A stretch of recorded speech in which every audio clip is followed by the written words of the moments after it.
주님은 나의 최고봉 2월 첫째 날 묵상을 시작하겠습니다. 오늘의 제목은 하나님의 부르심입니다. 오늘의 말씀을 읽겠습니다. 고린도전서 1장 17절 말씀입니다. 그리스도께서 나를 보내심은 세례를 베풀게 하려 하심이 아니요 오직 복음을 전하게 하려 하심이로되 말의 지혜로 하지 아니함은 그리스도의 십자가가 헛되지 않게 하려 함이라. 아멘. 오늘 말씀은 초대교회의 미묘한 경쟁 구도를 배경으로 하고 있습니다. 당시 초대교회에서는 사도들과 제자들이 복음을 전했고 그 복음 전파의 결실로 세례를 주었습니다.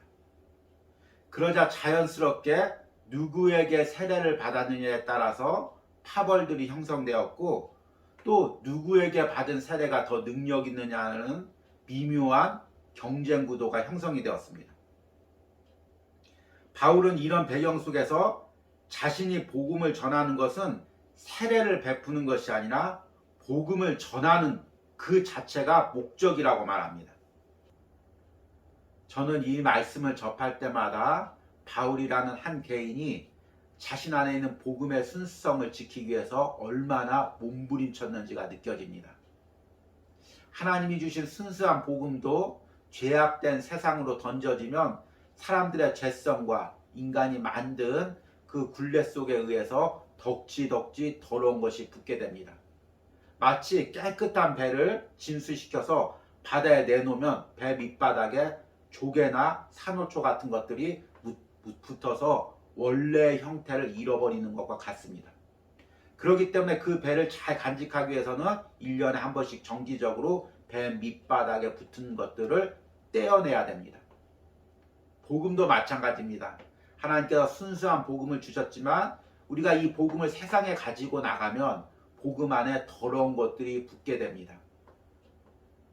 이것은 개인뿐만 아닙니다. 공동체도 마찬가지입니다. 그러기에 우리는 이 복음의 순수성을 지키기 위해서 항상 몸부림쳐야 됩니다. 오늘 이 묵상에서는 이 부분을 어떻게 이야기하고 있는지 한번 들어보도록 하겠습니다. 오늘의 묵상입니다. 바울은 하나님의 부르심은 복음을 전하는 것이라고 말합니다. 그러나 바울이 말하는 복음의 의미는 주 예수 그리스도 안에서의 구속의 실체를 의미합니다. 우리는 개인의 거룩을 복음 선포의 주요 목적으로 만드는 경향이 있습니다. 그러나 바울의 경우는 복음을 설명하기 위해 자신의 거룩이나 거룩의 체험을 말할 뿐 결코 개인 체험을 선포의 목적으로 삼은 적이 없습니다. 우리는 어디에서도 자신의 구원이나 거룩을 선포하도록 의탁받은 적이 없습니다. 우리가 의탁받은 것은 오직 예수 그리스도를 높이는 것뿐입니다. 예수 그리스도께서 나를 성자로 만들기 위해 구속의 고난을 당하셨다고 말하지 마십시오. 그런 주장은 진리를 모르는 말일 뿐입니다. 예수님께서 구속의 고난을 당하신 이유는 온 세상을 구속하기 위한 것입니다. 세상의 모든 잘못된 것들을 고치시고 다시 새롭게 하신 후에 하나님 보좌 앞에 두시기 위한 것입니다. 구속이 각 개인에게 체험될 수 있다는 사실은 구속의 실체의 능력이 있다는 것을 증명합니다. 그러나 그러한 체험이 구속의 목표는 아닙니다. 만일 하나님께서 사람이라면 구원 및 거룩을 위한 우리의 끊임없는 요청으로 인해 얼마나 피곤하고 귀찮겠습니까? 또한 우리는 자신을 귀찮게 하는 것으로부터 구원받기 위해 아침부터 밤까지 얼마나 하나님께 조릅니까? 우리가 복음의 실체의 반석에 접하게 될 때만이 더 이상 사소한 범민으로 하나님을 괴롭히지 않을 것입니다. 바울의 인생 속에서 한 가지 열정은 하나님의 복음을 전파하는 것이었습니다. 이를 위해 그는 마음의 고통과 환멸과 환난을 환영했습니다. 그 이유는 이러한 것들마저 그로 하여금 하나님의 복음을 향해 요동함 없게 만들었기 때문입니다. 2월 첫날이 시작되었습니다. 2월 달부터 더 은혜롭게 주님은 나의 최고봉을 묵상하기 원합니다. 그런데 첫날 말씀부터 좀 어려운 부분들이 있습니다.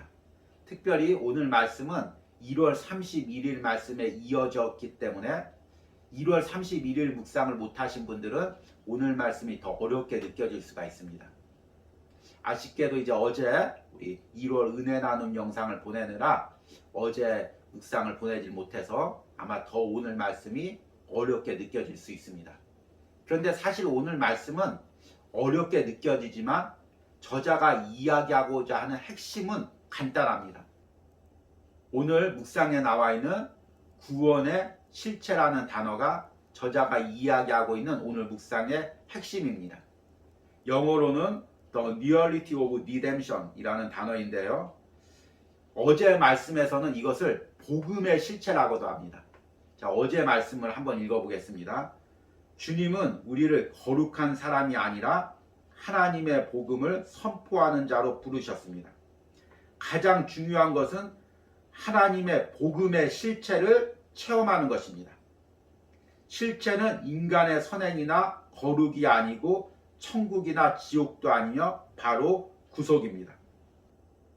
복음의 실체나 구속의 실체가 같은 말로 쓰이고 있는데요. 여기서 이 실체라는 것은 무슨 의미일까요? 실제로 존재하는 것, 실제로 경험하는 것, 그것을 의미합니다. 복음의 실체란 내가 복음의 능력을 경험해서 복음이 실제적으로 내 안에서 역사한다는 의미를 이야기합니다. 그것이 바로 구속의 실체입니다. 구속이란 무엇입니까? 예수 그리스도를 믿으면 복음의 능력이 내 안에 들어와서 지옥 갈 영혼인 내가 하나님의 자녀로 천국 백성이 된다는 것입니다. 이것은 단순히 이론이나 교리가 아닙니다. 그리고 천국에서만 누리는 특권이 아닙니다. 이 세상을 살아가는 동안도 복음이 내 안에 들어오면 내가 하나님의 자녀로 구속받으면 내 삶에서 죄가 죽고 내 안에 예수 그리스도의 능력이 나타나고 죄를 이기고 변화된 삶을 사는 것입니다. 이것이 복음의 능력이고 구속의 실체입니다. 그런데 사람들은 이 실체에다가 무언가를 덕지덕지 붙입니다. 그래서 자신만의 색깔을 만듭니다. 바울의 시대에는 제자들이 자신만의 세례를 베풀면서 자신의 사람을 만들었듯이 복음에다가 자꾸 다른 것들을 붙여서 자신만의 형태로 복음을 만듭니다. 오스왈드 챔버스 당시에는 경건주의라는 게 유행이었습니다. 경건주의라는 것은 17세기 독일에서 시작된 순수하게 교파와 교단을 뛰어넘어서 선행과 말씀 묵상으로 경건에 이르려는 노력입니다. 시간이 지나면서 이것이 변질돼서 어떤 특별한 수단이나 노력으로 경건이나 어떤 성자의 위치에 오르려는 노력으로 변질되었습니다. 지금 오스왈드 챔버스는 복음에 덕지덕지 붙은 인간의 어떤 방법들을 이야기하고 있는 것입니다. 오스왈드 챔버스는 우리의 신앙의 목적이 경건 그 자체에 있지 않다고 말합니다. 내 안에 복음의 실체를 경험하면 경건이란 자연스럽게 따라오는 부순물이라고 이야기하는 것입니다. 오늘의 묵상을 한번 읽어보도록 하겠습니다. 바울은 하나님의 부르심은 복음을 전하는 것이라고 말합니다. 그러나 바울이 말하는 복음의 의미는 주 예수 그리스도 안에서의 구속의 실체를 의미합니다. 우리는 개인의 거룩을 복음 선포의 주요 목적으로 만드는 경향이 있습니다. 우리가 의탁받은 것은 오직 예수 그리스도를 높이는 것입니다. 예수 그리스도께서 나를 성자로 만들기 위해 구속의 고난을 당하셨다고 말하지 마십시오. 그런 주장은 진리를 모르는 말일 뿐입니다. 오스왈드 챔버스 시대에는 개인의 경건을 이루기 위해서 여러 가지 훈련과 방법들이 동원되었습니다. 그러다 보니 복음의 실체의 능력보다 다른 것들을 의지하는 그런 경향들이 강했습니다. 이 시대의 모습은 어떻습니까? 참 우리에게 많은 세미나가 있습니다. 많은 훈련들이 있습니다. 많은 방식들이 있습니다. 물론 그것 자체가 나쁜 것은 아닙니다. 그런데 우리의 진정한 능력은, 우리의 진정한 변화는 어디서 오냐면 내 안에 계신 예수 그리스도와의 만남 가운데서 오시는 것입니다. 우리 안에 은혜는 외부로부터 부어지는 것이 아니라 내 안에 주신 복음의 능력으로부터 나타나는 것입니다. 그런데 내가 내 안에 있는 복음의 능력으로 나를 채우기보다 계속해서 외부의 것으로 나를 채우려고 합니다. 사람들이 주는 형식적인 것, 어떤 제도가 주는 특별한 훈련들, 이런 것으로 나를 채우려고 합니다. 그러다 보니 더 갈급하고, 갈급하다 보니 더 여기저기를 다니며 여러 가지 것으로 채우려고 합니다. 결국에는 내 안에 있는 복음의 능력을 외면하게 되고, 내 안에 있는 예수님과의 교제를 외면하게 되고, 내 안에서 말씀하시는 성령의 말씀을 외면하게 되고, 세상 것들을 쫓아다니며 덕지덕지 다른 것들이 붙게 됩니다. 우리가 이렇지 않습니까? 여러 가지를 배우지만, 여러 가지를 쫓아다니지만 내 안에 예수 그리스도로 채워지지 않고 있지 않습니까? 먼저 내 안에서 예수 그리스도로 채워지시는 은혜가 있길 바랍니다. 우리 2월 달에 주님은 나의 최고봉을 묵상하면서 먼저 내 안에 채워지는 은혜가 있길 바랍니다. 복음의 능력을, 구속의 실체를 내 삶에서 누리길 바랍니다. 그리고 그 은혜로 복음 전파도 하고 여러 가지 사역도 감당하시는 은혜가 있길 바랍니다. 오늘의 적용 질문입니다. 내 신앙에서 덕지덕지 붙어있는 신앙의 부순물들은 무엇이 있습니까? 이로 인해 내 안에서 복음의 능력을 경험하지 못하는 부분은 무엇이 있습니까? 2월 한 달은 내 안에서 먼저 순수한 복음의 능력을 회복하게 해달라는 기도를 드리시기 바랍니다. 우리 기도하겠습니다. 주님, 우리는 모두 갈급해합니다. 오랫동안 신앙생활을 했는데 무언가 채워지지 않는 느낌입니다. 여전히 부족한 느낌입니다.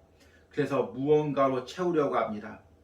마치 사마리아 여인이 세상 것으로 자신의 목마름을 채우려 하는 모습 같습니다. 그러나 내 안에 생수를 부어주시는 예수님이 계시는데 나는 여전히 목마를 것들로부터 나를 채우려 합니다. 먼저 내 안에 예수님이 부어주시는 복음의 생수로 내가 충만하게 하여 주시옵소서. 그리고 그 은혜로 예배도 드리고 주의 일도 감당하게 하는 은혜를 허락하여 주시옵소서. 2월 한 달 동안 주님은 나의 최고봉을 묵상하며 먼저 우리 안에 복음의 순수성이 회복되게 하여 주시옵소서.